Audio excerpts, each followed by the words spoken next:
economies, if we look at India,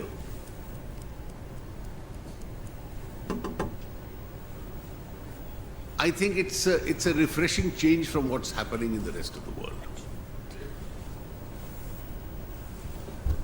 3 years ago, an economy which was being regarded as a part of the fragile five, today unquestionably is regarded as one of the fastest, if not the fastest growing major economy in the world. And if we look at the last 1 year in India, and I'm referring only to last year because this is your annual meeting, it's always good to reflect on the recent events of the year. I think we've had a series of very important changes. full volume पे बढ़ाइए. The first, which has been advocated for a very long time, but never really could be implemented, that instead of one person, you now have a monetary policy committee. So a far more broad-based body with a statutory backing, which now decides various decisions relevant to the monetary policy. A big departure from the past.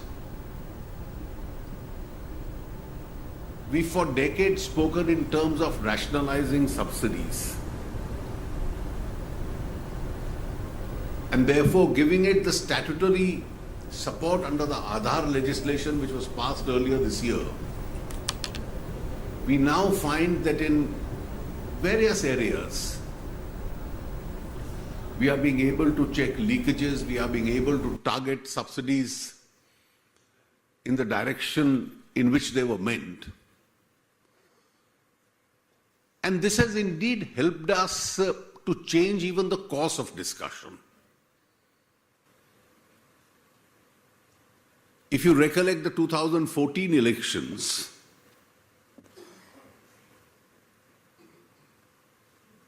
what was the content of the discussion? Whether it should be 9 subsidized cylinders for everyone, including the wealthy, or it should be 12. That was the thought process. And suddenly you have only the more deserving who are entitled to it. The very poor are entitled to more subsidized, if not free, in the first instance. And those who can afford it will give it up. And therefore, in a true sense, this rationalization of subsidies, whether it's petroleum products or it's gas, and then pilot projects with regard to fertilizer, food, in all these areas, we made a significant beginning and it's led to a large amount of savings. The passage of the insolvency and the bankruptcy law and the establishment of the institutions necessary for enforcing it, I think was another important development of this year.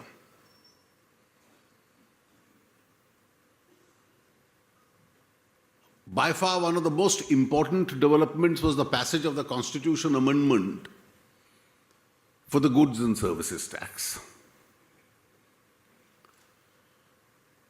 I'll refer to the present position just a moment later. And then, of course, the government took a somewhat courageous step in the direction of the high denominational currency ceasing to be a legally valid tender and went in for a large currency swap or an exchange.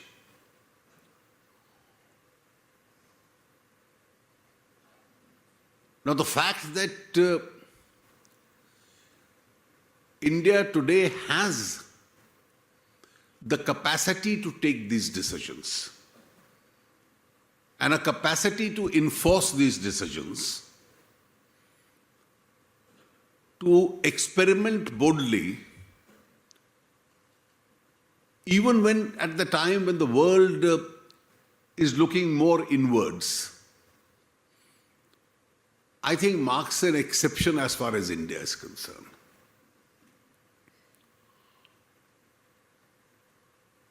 Having passed the Constitution Amendment, there are several decisions which the GST Council now has to take, and these are of very vital interest to India's industry. There are about 10 important decisions which have already been taken, all unanimously by consensus.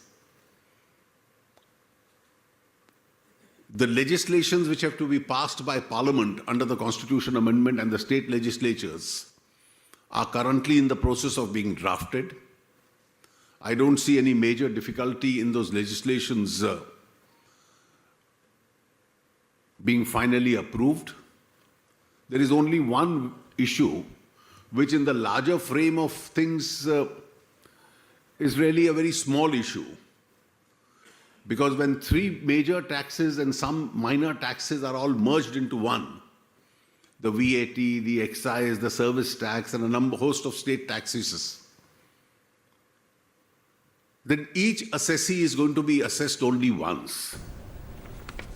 So you have already a pre-existing machinery at the center, you have a pre-existing machinery in the states. Live visuals from FICCI Auditorium. Finance Minister Arun Jaitley, they are addressing the AGM, the annual AGM.